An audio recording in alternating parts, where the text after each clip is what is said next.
Shalom, shalom, shalom. Bienvenue à notre émission Asubuhi na Yesu. Moi, c'est le pasteur Bienvenue Matenda Kibangala. Je salue toutes celles et tous ceux qui suivent régulièrement notre émission Asubuhi na Yesu et vous souhaite de très bonnes conditions d'écoute. Asubuhi na Yesu qui signifie dans l'une de nos quatre langues nationales, le matin avec Jésus. Bien-aimés, ce matin, notre thème s'intitule les disputes, les dissensions et le querelle nous privent de nos bénédictions et de notre avancement. Les disputes, les dissensions et le querelle nous privent de nos bénédictions et de notre avancement. Bien-aimé, il n'est secret pour personne, quand deux personnes s'accordent, ce sont les bénédictions qui tombent, c'est l'avancement et le progrès. Mais par contre, si jamais les querelles, les dissensions, les disputes commencent, à un certain moment, tout ce qu'ils avaient comme droit vont disparaître complètement. Raison pour laquelle, bien-aimé, nous allons lire à cet effet Matthieu 18, verset 19. Il est dit ceci, nous lisons au nom de Jésus. Je vous dis encore que si deux d'entre vous s'accordent sur la terre pour demander une chose quelconque, elle leur sera accordée par mon Père qui est dans les cieux. Car là où deux ou trois personnes sont rassemblées à mon nom, je suis au milieu d'eux. Bien aimé, ici la parole de Dieu est claire, quand deux personnes s'accordent, ça dit il y a l'accord entre l'une ou l'autre personne. Prenons à titre illustratif, bien aimé, dans le couple. Dans le couple, quand l'homme et la femme s'entendent très bien, tout ce qu'ils vont demander au Seigneur, ils obtiendront facilement.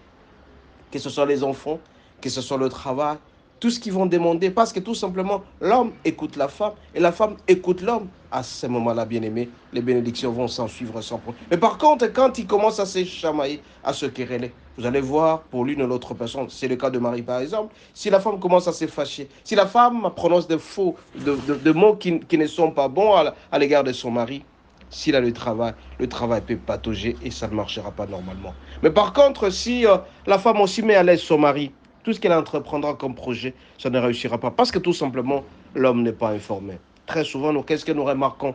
Nos femmes commencent à commencer des projets sans pour autant informer le mari. Ou tout simplement, le mari prend certains projets ailleurs sans pour autant que la femme ne soit informée. Et quand vous commencez à faire des choses comme ça ne réussira jamais parce que tout simplement, ça va accorder de querelles. Vous ne vous êtes pas accordés ensemble pour faire ces projets-là.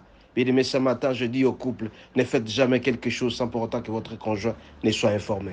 Il en est même dans une entreprise. Vous allez remarquer, bien aimé, dans une entreprise, quand le titulaire et l'adjoint commencent à se chamailler, ça ne fera pas longtemps, ils seront tous boutés dehors, ils seront chassés parce que tout simplement, ils ne s'entendent pas. Bien aimé, la parole de Dieu est claire là-dessus. Vous devez vous accorder pour que vous puissiez avoir une vie meilleure. Car là où deux personnes sont rassemblées à mon nom, je suis au milieu d'eux.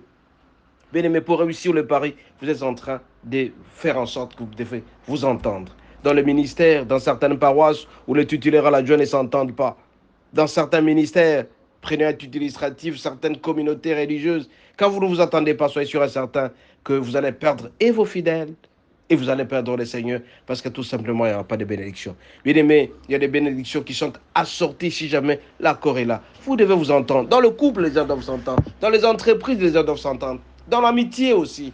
Et si vous allez remarquer avec moi que les hommes et les femmes qui s'entendent régulièrement, c'est toujours le progrès à côté d'eux. Mais par contre, s'ils commencent à se chamailler, le Seigneur quittera et toutes les bénédictions disparaîtront complètement. Ce matin, donc bien aimé, je vous en supplie, évitez de vous disputer, évitez de vous quereller.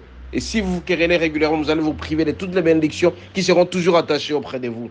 Ce matin, donc bien aimé, je vous demande de vous accorder. Je vous dis encore que si deux d'entre vous s'accordent sur la terre pour demander quelque chose, une chose quelconque, elle sera accordée par mon Père qui est dans les cieux. Car là où deux ou trois sont rassemblés à mon nom, ils réussiront complètement. Je vous demandais tout simplement ce matin, où nous sommes lundi, demandez à ce que le Seigneur vous bénisse tout en vous accordant la paix. Mais seul, vous êtes incapable. Mais avec la présence de Dieu, avec la présence de Christ, en demandant le Saint-Esprit, vous serez bénis et tout marchera normalement. Faites tout pour éviter de vous disputer, éviter les dissensions, éviter les querelles. Et si jamais vous les évitez, bien aimés, dans le couple et dans le foyer, vous allez voir que les bénédictions seront.